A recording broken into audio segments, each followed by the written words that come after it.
wanted to quickly come on and show you. So what I've been trying to do with some of my videos going forward is to give you a little bit of like behind the scenes stuff, like what I do at my desk before I actually get to the making and the assembling of the layout, because I think that's also really helpful. Because I mean, it's one thing to see like the embellishing and the design process, but there's also some things that happen before we get to the page. So I'm actually using my foil quill for this page.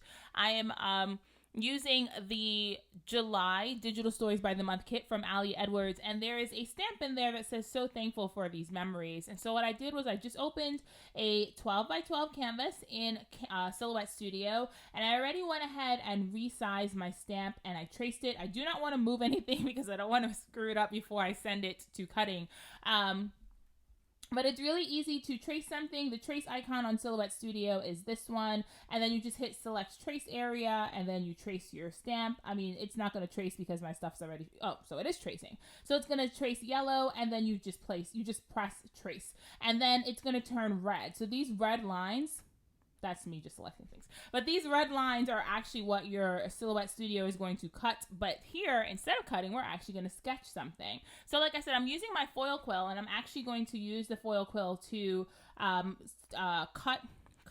sketch this stamp over and over onto my background, and this is what I'm going to build my layout on. So I'm actually making a 12 by 12 layout, which is not something I do very often with Ali's products, but I thought it'd just be fun to challenge myself, also because I love this stamp so much and I wanted to make sure that I had a great home to live in. So that's what we're doing today. So from here, I just want to quickly show you my settings. So I've used my foil quill a few times. So here's something cool the Silhouette Studio does, is if your design is bigger than the canvas, it just like kind of ignores all the extra stuff. So you can design outside of the canvas, like on the edges, and you can go edge to edge with it, and it'll just ignore all that extra stuff, which I think is amazing, because then you can go edge to edge, which is one of my favorite design techniques.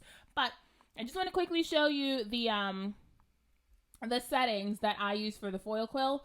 I have used my foil quill before. I use it a lot in like December Daily and in other projects.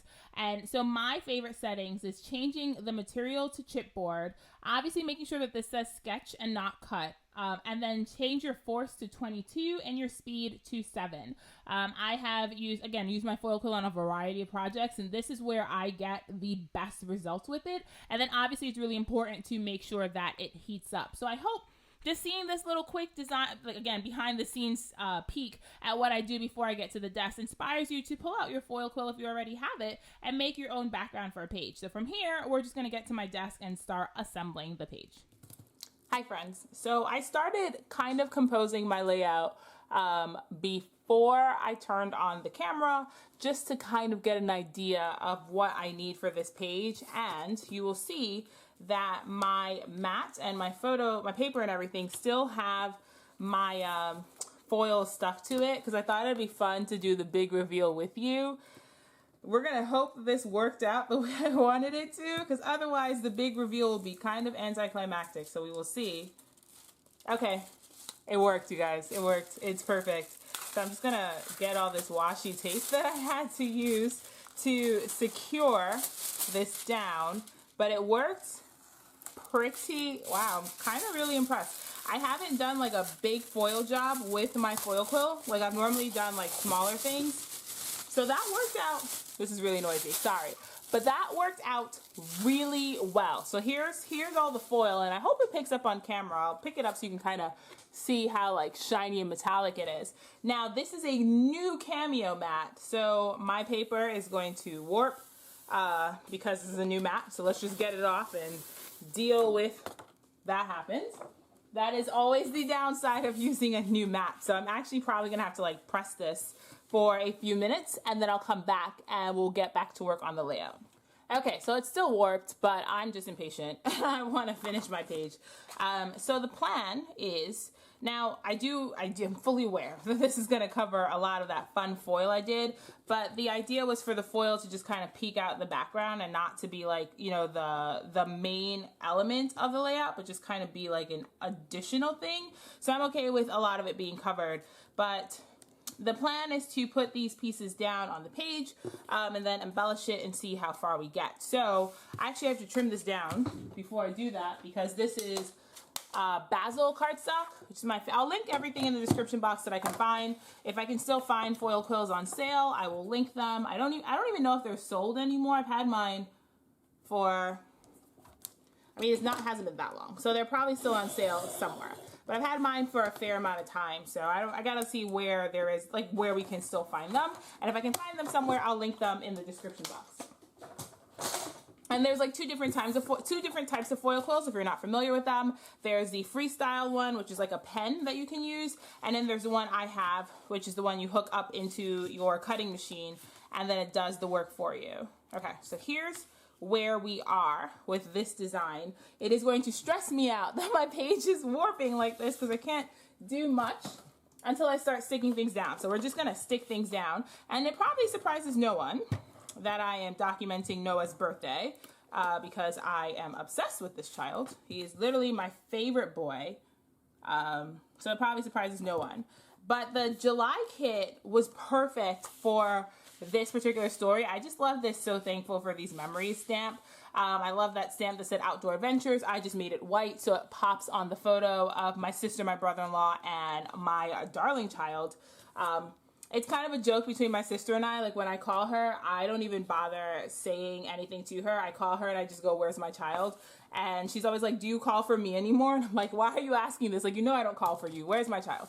And seeing Noah on his birthday was kind of amazing because I hadn't seen him since quarantine started. Like, I'm in New York, so my family and I did everything we were supposed to. So we social distance, even for my families. We didn't see each other, so I haven't seen Noah before his birthday for over 3 months. You know, we FaceTimed and everything, but it's obviously not the same. And when you have a 1-year-old, like, they change every day. So, like, I didn't get to see Noah take his first steps. And these are all things that are like, hold on, I just want to stick this down close to center. I mean, Noah's the first baby in our family. Like, he's my first nephew. And so these are all things that are kind of important and things that I feel like we missed out on. So my sister tried to do the best she could with, like, virtual and everything else, but it's obviously not the same. Like, I didn't get to see my darling child shining and just being the great human that he is in person. And so seeing him on his birthday was like the highlight of my life. Like, I love this kid so much. So that's the story we're telling. We're just talking about Noah on his birthday. So Noah's favorite character, if we, like, know what a 1-year-old's favorite is Daniel Tiger. My sister says that's his favorite show to watch. So that was, like, the theme of his, like, birthday photo shoot. So she took him to the park. You know, they got, like, custom shirts made as a family. And then we took some pictures of Noah, and that's how we celebrated his birthday. Because obviously we're not, like, you know, throwing huge festivities or parties or anything. We are still in the middle of a pandemic. No matter how much people refuse to believe it, we are still in the middle of the pandemic. So we're trying to make sensible choices. So there wasn't any, like, giant party, but we did get to get pictures. And then at my mom's, we, like, had cake and ice cream, and, like, we cut a cake for him. And honestly, I don't know how much Noah will remember his first birthday anyway. So I don't think it's the end of the world that he didn't have a giant party. We got to see him, and the people that, you know, I think matter to him, we got to celebrate his birthday. So, ooh. Wait, how do I have a T-square and I am still not sticking these down straight? Oh my Lord. With a T-square, these are still not straight. So either I didn't cut my paper straight with it warping, or my T-square is not straight. Nope, it's not the T-square, it's just me. Okay, well, it was an easy fix. Thankfully, I figured it out before we got much further, and I could fix this. So I'm just like, how do I have a ruler and things are still not going down the way they're supposed to? So anyways, so this is going to be a really quick and easy page. I'm using the digital Stories by the Month kit for July. The Stories by the Month kit for July had a lot of interesting cards. There were a lot of cards that were designed for helping you tell stories about celebrating July 4th if you chose to celebrate. I personally chose not to celebrate July 4th this year, so those weren't cards that I would have really, like, reached for, but the cards for documenting Noah's birthday were perfect. And then I just went in my stash and I dug out some chipboard. That's the amazing part of having a stash, is that you can reach for things like this over and over. So when you're working on a page, it just becomes easy to find embellishments. So that's nice. So this piece says, "This has my heart." And for my color scheme, I was leaning towards this yellow, this blue, and then some sort of like reddish pink tones to match the colors in the photo. And then this piece just says, just my type of adventure. And then this piece says, such a lovely day. And when I do chipboard clusters, I like to have variety in the shape of the chipboard piece that I'm using. So I have a big banner, I have a perfect circle, and then I have this kind of like oblong oval piece. And like right here, I'm really happy with like where this page is going. Like I think it's kind of perfect. We are going to do the thing that I do on every 12 by 12 layout, which if you are new to seeing me do 12 by 12s, like if you're new to watching me do things for Ali Edwards, it's like 6 by 8, like you might not understand what I'm doing. But I do this on every 12 by 12 layout that I make, which is I just cut some paper off both sides and then I distress the edges. Well, I would distress the edges if I knew where my distressing tool was. So we'll see. Found it. So I just distress the edges. And then I add a little bit of pattern paper to these cut places. And it's just another place to hide some color and to break up the monotony of like a white cardstock background. So I'm going to quickly add some pattern paper to these two spots and I'll be right back. So just coming back on, so I've added some striped like diagonal colored pattern paper that I had in my stash. These are from, this is just a sheet of paper I had from Ellie Studio, but like any pattern paper that matches the color scheme that you're working with is perfect for this particular technique. I just like it because one, I'm a messy crafter, so I feel like I always need a little bit of messiness, I guess, repeating myself, and I always like having a little bit of messiness on my pages. So this is a really easy way to add messiness but have it be contained. So if you're not a messy crafter but you like that little distressed look, like this is a really, really easy way to do it. My paper is still warping. I'm probably gonna have to put it under a book for a few hours before I can even like finish the page, but that's fine. So I have, these are stickers from the Growth Story Kit, and it's just kind of perfect because it's a story about Noah growing. So I'm just putting 3 stickers next to where my chipboard pieces are. This is a design theory element. I don't even know what the right word is, but this is just a design element that I particularly love. I love repetition.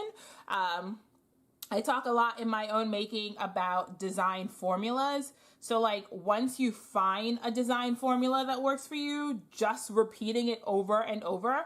And even if you're repeating it over and over in the same layout or repeating it over and over across your body of work, it just takes all of the hard work out of it. Like you don't have to like think about things like, does this go? So one of my favorite design formulas is to do things in 3s. So like if I come up with a particular element that I want to use on a page, I tend to just do it 2 more times. Can you guys see that? I tend to just do it 2 more times and it takes so much of the guesswork out of it. So I started with 3 pieces of chipboard and then I added 3 tiny phrase stickers, and now I'm adding some stars. These are from the Up Story Kit. Like I am really stash busting on this page. This is kind of amazing. These are from the Up Story Kit, and I just wanted a little bit more color, a little bit more texture, and another shape. Now I'm putting silver and gold on the same layout, and that might be like a no-no to some people, but I don't mind mixing metallics. So I've added silver and gold, and I think that completes this page. And so I have this, you know, really big photo of Noah front and center with his family. I have the fun foil quill element going through the background, which I think it's like, I don't know, like I think it's really cool because it's not like obvious, right? Like you have to like look at it, but like when you kind of catch the light, the shininess is great. I have my journaling. I'll just read it to you really quickly. It says, "Happy birthday, darling nephew.